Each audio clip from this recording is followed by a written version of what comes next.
Indonesia adalah negara demokrasi terbesar ketiga di dunia, setelah India dan Amerika Serikat. Namun, demokrasi di Indonesia tidak selalu mulus dan stabil. Sejarah pemilu pertama di Indonesia menunjukkan bagaimana bangsa ini berjuang untuk menegakkan hak dan kewajiban rakyat sebagai pemegang kedaulatan tertinggi. Pemilu pertama di Indonesia diadakan pada tahun 1955, 10 tahun setelah proklamasi kemerdekaan.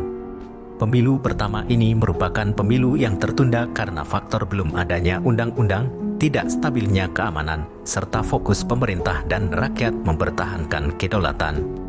Pemilu pertama ini juga merupakan pemilu yang berhasil dilaksanakan secara demokratis dan dijadikan pedoman bagi pelaksanaan pemilu selanjutnya.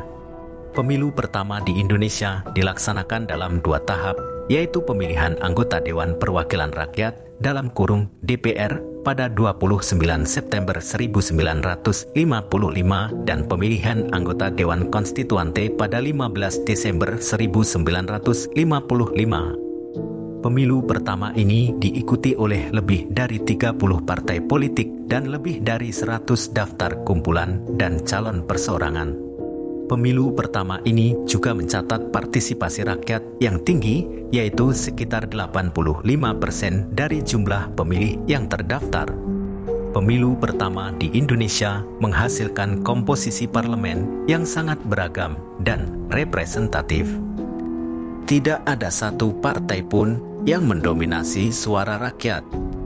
4 partai besar yang memperoleh suara terbanyak adalah Partai Nasional Indonesia, Masyumi, Nahdlatul Ulama, dan Partai Komunis Indonesia. Pemilu pertama ini juga melahirkan tokoh-tokoh politik yang berpengaruh seperti Soekarno, Muhammad Hatta, Muhammad Natsir, Sultan Syahrir, Tan Malaka, dan lain-lain. Pemilu pertama di Indonesia juga menimbulkan berbagai tantangan dan masalah. Salah satunya adalah sulitnya membentuk pemerintahan yang stabil dan efektif karena tidak ada partai yang memiliki mayoritas absolut. Hal ini menyebabkan terjadinya pergantian kabinet yang sering dan cepat. Selain itu, pemilu pertama ini juga menimbulkan konflik dan gesekan antara partai-partai politik, terutama antara partai nasionalis dan partai Islam, serta antara partai kiri dan partai kanan. Ada salah satu kata mutiara yang mengingatkan kita tentang pentingnya pemilu. Pemilu adalah sarana untuk mengukur kualitas demokrasi, bukan tujuan akhir dari demokrasi. Kata-kata ini menggambarkan bahwa pemilu adalah proses yang harus terus dipelihara dan dikembangkan, bukan hasil yang harus dipertahankan dan dikristalkan. Pemilu adalah alat untuk mengukur sejauh mana rakyat memiliki hak dan kewajiban dalam menentukan arah dan nasib bangsa.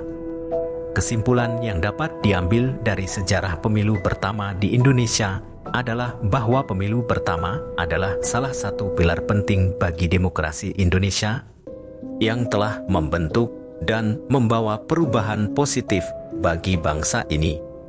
Pemilu pertama juga merupakan salah satu prestasi dan kebanggaan bagi rakyat Indonesia yang telah menunjukkan kemampuan dan kematangan dalam menjalankan hak dan kewajiban politiknya.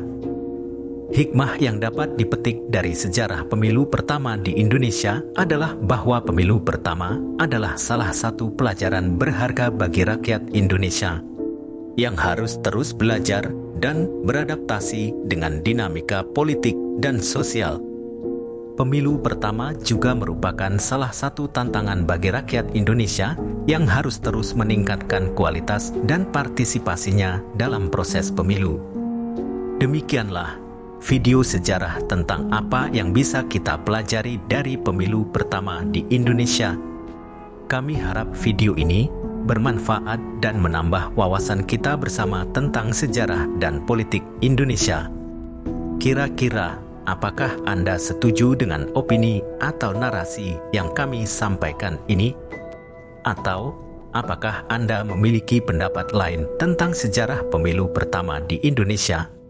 Jika ada, silahkan tulis pendapat Anda di kolom komentar di bawah ini ya. Kami tunggu tanggapan dan masukan Anda.